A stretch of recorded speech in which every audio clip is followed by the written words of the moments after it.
Hello les poissons, bienvenue dans le tirage harmonique du mois de juin. Merci d'être là, et bienvenue aux nouveaux. Ceux qui ne connaissent pas la chaîne des harmoniques avec l'oracle des harmoniques, ici, ici présent. Les poissons, allez, on va découvrir ensemble les 6 cartes. Un tirage à 6 cartes, parce qu'en 2022, on est dans une année 6. Voilà, c'est comme ça. Quelle est la carte blanche, celle qui est en potentiel, celle qui peut-être est en train de démarrer ou qu'il faudrait démarrer? Oh bah, vous avez le phénix blanc, les poissons, phénix blanc. Alors, plusieurs choses, hein. Déjà, moi j'aime bien parce que quand il tombe en premier le phénix, il promet un regain d'énergie. C'est pas tant une carte de destruction, enfin pas seulement le phénix, c'est un regain d'énergie, c'est la renaissance. Et quand c'est en blanc, alors c'est vrai que c'est un potentiel, je dirais que vous sentez quand même les prémices de la renaissance en juin. Dès les premiers jours, à mon avis, ça s'enflamme. Voilà. Alors, les poissons, donc un début de mois qui s'annonce plutôt sympa. Mais il y a quand même l'idée de laisser derrière soi quelque chose aussi, avec le phénix. On laisse derrière soi le passé. Et on avance. Donc très bien, phénix blanc, il y a l'idée aussi de reprendre confiance en son propre talent, en ses propres capacités. L'harmonique de feu, bah, c'est l'orient de feu, l'action à accomplir. Une action, j'ai envie de dire, positive.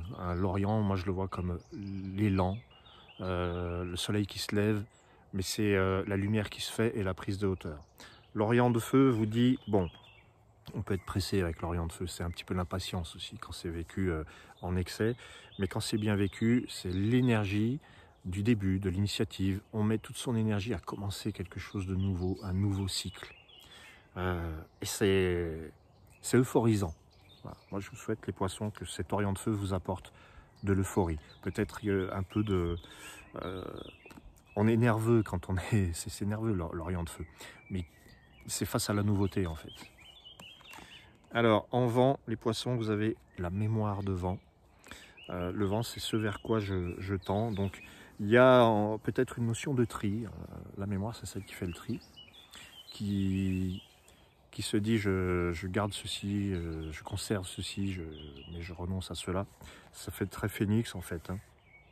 C'est un mois de renaissance, c'est un mois dans lequel vous faites des choix, vous faites un tri. Et la mémoire de vent, il y a aussi l'idée d'utiliser son savoir, d'utiliser son expérience. On prend conscience du chemin parcouru. Donc vous n'avez peut-être pas besoin d'en apprendre plus. Vous n'avez pas besoin d'en acquérir plus. Acquérir, quand je dis acquérir, c'est tant des connaissances qu'autre chose. La mémoire de vent, c'est vraiment, je vais puiser en moi la connaissance que j'ai déjà. Alors, en jade, on a l'empreinte de jade. Là, c'est alors plusieurs choses. L'empreinte de jade, quand elle est bien vécue, c'est sécurisant. Il y a une sécurité, une stabilité qui se fait avec l'empreinte de jade. On est protégé, on est bien.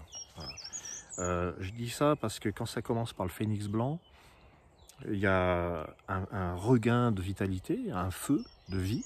Et ça, quand ça se termine, entre guillemets, parce qu'il y a encore 2 cartes, mais quand on a l'empreinte de jade, on allume un petit peu, pour dire, on allume l'énergie du renouveau, mais malgré tout, on reste en sécurité. Et ça, c'est beau. Ça, c'est bon. Qu'est-ce qu'il y a en 5? L'ambre. L'alliance d'ambre, alors ça, c'est fabuleux. C'est l'alliance avec le cœur. C'est la foi en l'amour, c'est la foi en soi. Vous croyez en vous, parce que l'ambre, c'est pas seulement l'amour. L'ambre, ça désigne un petit peu le cœur, l'amour, oui, mais ça désigne aussi le centre de soi. Et l'alliance d'ambre, c'est comme si on vous disait, vous avez la loi est avec vous, la loi au sens vaste. Ce que vous faites est juste, vous êtes dans le juste. Voilà. L'alliance d'ambre, c'est super beau. C'est la beauté, la loyauté, la beauté des relations. J'aime beaucoup l'alliance d'ambre. Et puis alors on a le sphinx arc-en-ciel. Alors là, ça doit faire 4 fois qu'il sort là pour cet horoscope, peut-être même plus.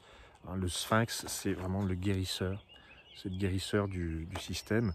Et dans l'arc-en-ciel, il vous dit, vous avez la possibilité, ce mois de juin, de réunir, rassembler, réunir et communiquer dans le but, non pas de compliquer les choses ou de les diviser, mais plutôt de de les réunifier. Bon, là je me répète pas mal, si vous avez regardé les 12 vidéos, hein, ce sphinx arc-en-ciel, il a vraiment un message fort parce qu'il voilà, il vient pour plusieurs signes.